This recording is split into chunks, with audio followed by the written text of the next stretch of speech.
4 million years ago, our ancestors roamed the forests of East Africa. They walked upright on two legs, possessed incredible physical strength, and intimately knew every inch of their territory. But they lacked something we take entirely for granted.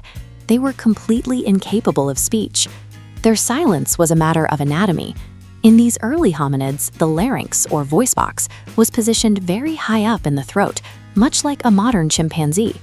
This placement allowed them to drink water and breathe air at the exact same time without choking. It was an effective survival mechanism, but it left almost no room in the mouth for the tongue to maneuver and form complex vocal sounds. Then, the African climate shifted. The dense forests receded, replaced by miles of 6-foot-tall golden grass. In the trees, early humans relied on hand gestures and facial expressions to communicate. Down in this towering brush, those visual cues disappeared. An individual could be standing just yards away from a predator, but without a clear line of sight, silent warnings failed. In the tall grass, a silent group was a vulnerable one.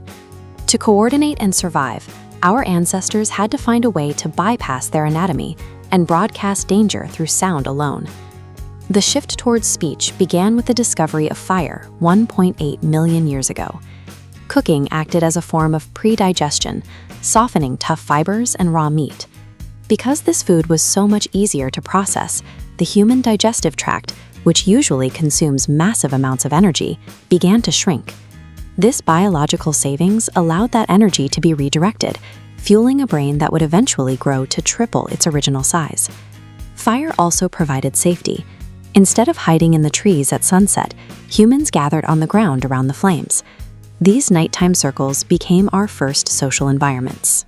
Sitting together, they began using rhythmic humming and melodies to ward off fear and build group unity, creating the foundations of vocal communication. Roughly 300,000 years ago, a physical mutation occurred. The larynx dropped significantly lower into the throat. This created a vacant chamber, an echo space that finally allowed the human voice to resonate and form clear vowels and crisp consonants.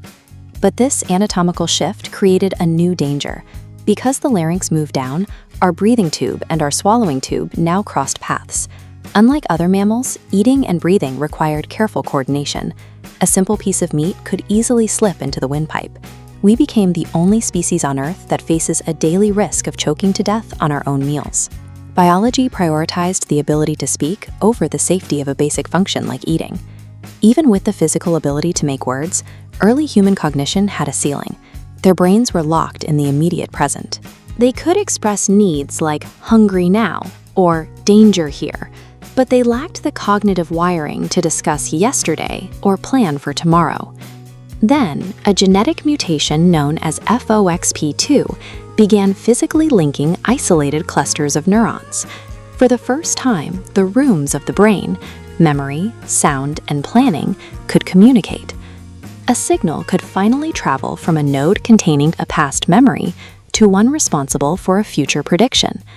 This interconnection meant an individual could recall a flock of birds flying north yesterday and tell their group to travel in that direction tomorrow to find water. They could use language to coordinate hunts and survive droughts long before the events actually happened. Armed with the ability to strategize collectively, human populations expanded. As resources in Africa stretched thin, large groups were forced to migrate, carrying a single proto-language with them across the globe. As these groups settled in different environments, the climate shaped their speech.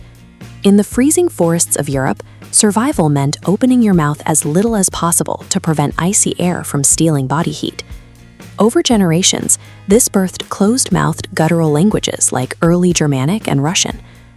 The groups that migrated toward the heat of India and the equator faced no such restrictions. The warm air allowed them to speak with wide open mouths, resulting in vowel-heavy melodic languages like Sanskrit and early Tamil, where breath flows freely. Nature provided the hardware and the mental wiring for speech, but the planet's varying weather patterns sculpted that single proto-language into thousands of distinct global voices. 5,000 years ago, spoken language hit a new limit in the booming city of Uruk. The sheer volume of livestock, grain, and copper moving through the massive trade networks overwhelmed the human brain. You simply could not rely on memory to track thousands of spoken financial transactions between strangers. This early clay tablet represents a solution engineered by an accountant named Kushin. By pressing a reed stylus into wet clay, he created specific marks to tally grain instead of relying on memory. He effectively invented the first ledger, birthing cuneiform writing. This carving shows Egyptian hieroglyphics. Recognizing that clay could shatter, Egyptian pharaohs demanded their legacies be carved directly into stone. They were looking for a way to ensure their names survived for eternity. By inventing physical writing, humanity successfully extracted language from the fragile biological body. They created the world's first external records, preserving thoughts long after the speaker was gone. These are seals from the Indus Valley civilization. While they had highly advanced cities, we remain unable to read their script today. Lacking a translation key, the texts are incredibly short, averaging 5 to 6 characters. They functioned more like commercial barcodes than narrative records. Following the decline of the Indus Valley, ancient India moved away from physical records entirely.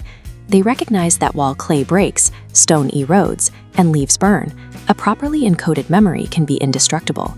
Instead of stone, they used the human mind as a storage device. Through the oral traditions of Shruti and Smrti, they used the algorithmic grammar of the scholar Panini to code millions of words into rigid musical rhythms. These specific cadences allowed massive texts to be copied and pasted from one generation's brain to the next with absolute precision. This oral tradition proved so durable that a priest today can recite a 3,000-year-old mantra with the exact same syllable-level accuracy as his ancestors. Human language evolved from a desperate warning in the tall grass into a system capable of turning humanity itself into an eternal, living archive.